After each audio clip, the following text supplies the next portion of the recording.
Dans l'offensive diplomatique déployée par la chef du gouvernement à Ottawa, il y a lieu de relever cette rencontre avec la ministre canadienne des Affaires mondiales.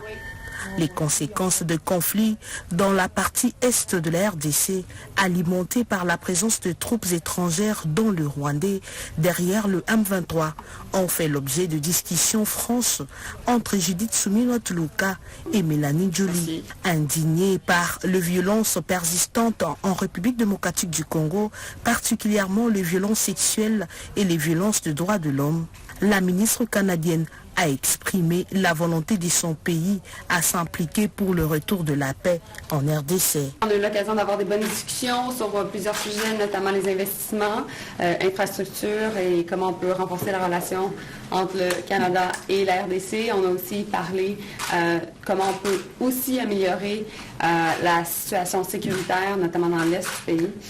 Dans un autre registre, la chef du gouvernement congolais a visité les locaux et les personnels de l'ambassade de la RDC au Canada, dirigée par l'ambassadeur Joska Kabongongoy. Judith Suminwa-Tuluka leur a rappelé leur mission qui consiste, entre autres, à vendre l'image prestigieuse du pays à l'étranger.